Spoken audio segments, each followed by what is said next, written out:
262 கோடி கிடைத்தும் போச்சே.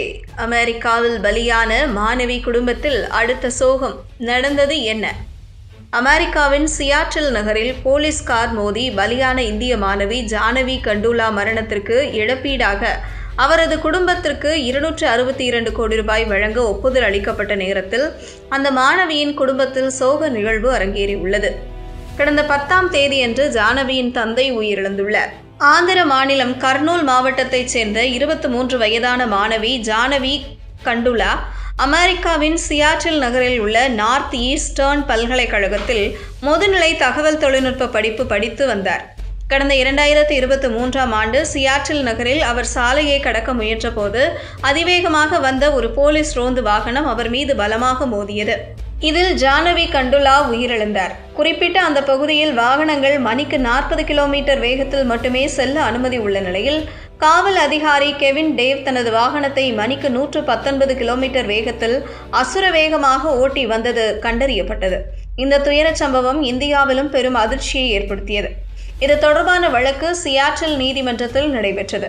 போலீஸ் வாகனம் சைரன் ஒலி மற்றும் அவசர கால விளக்குகளை எரியவிட்டுதான் சென்றது என அரசு தரப்பில் தெரிவிக்கப்பட்டது. ஜானவி ஒரு புத்திசாலி மாணவி என்றும் அவரது மற்றும் குடும்பத்தினரின் எதிர்காலம் மிக கோரமான முறையில் பறிக்கப்பட்டுள்ளதாகவும் ஜானவி குடும்பத்தினர் தரப்பில் வாதிட்டனர்.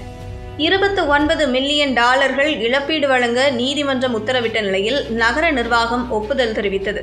அதாவது ஜானவி கண்டுலா குடும்பத்திற்கு 262 கோடி ரூபாய் இழப்பீடு வழங்க ஒப்புதல் கொண்டுள்ளதால் வழக்கு முடிவுக்கு வந்துள்ளது. இந்த தொகையில் பெரும் பகுதியை சியாட்டில் நகரத்தின் காப்பீட்டு நிறுவனம் வழங்கும் என்றும் மீதமுள்ள தொகையை சியாட்டில் மாநகராட்சி நேரடியாக வழங்கும் என்றும் தெரிவிக்கப்பட்டுள்ளது.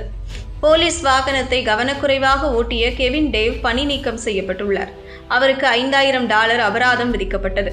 விபத்து நடந்தபோது இந்த சம்பவத்திற்கு சிறிய தொகை இழப்பீடாக வழங்க வேண்டியிருக்கும் என சிரித்துக்கொண்டு இழிவாக கருத்து தெரிவித்த மற்றொரு போலீஸ் அதிகாரி டேனியல் ஆட்ரர் என்பவரும் பணி நீக்கம் செய்யப்பட்டார். சம்பவம் நடந்து 2 ஆண்டுகளுக்கு பிறகு சியாட்டில் நகர அதிகாரிகள் மாணவி ஜானகியின் குடும்பத்திற்கு இழப்பீடாக 29 மில்லியன் வழங்க முடிவு செய்துள்ளனர். ஆனால் ஒரு துயரமான சம்பவமாக ஜானவியின் தந்தை கண்டுலா ஸ்ரீகாந்த் உயிரிழந்துள்ளார். போலீஸ் கான்ஸ்டபிளாக பணியாற்றிய கண்டுலா ஸ்ரீகாந்த் மகளின் மரணத்திற்கு பிறகு பணிக்கு செல்லவில்லை. அவர் நீண்ட விடுப்பில் இருந்து வந்தார். இந்த நிலையில் கடந்த பிப்ரவரி 10 அன்று காலமானார். இதன் காரணமாக அவர்களது குடும்பத்தினர் பெரும் வேதனையை எதிர்கொண்டுள்ளனர். தனது மகள் பலியானதற்கு இழப்பீடாக 262 கோடி ரூபாய் வழங்கப்பட உள்ள நிலையில் அமெரிக்கா பட்டத்துடன் திரும்பும் மகள் இல்லை, நீண்ட காலமாக நீதியை எதிர்பார்த்து காத்திருந்த தந்தையும் இல்லை என ஜானவியின் குடும்பமே மொத்தமாக நிலைகுலைந்து போயுள்ளது.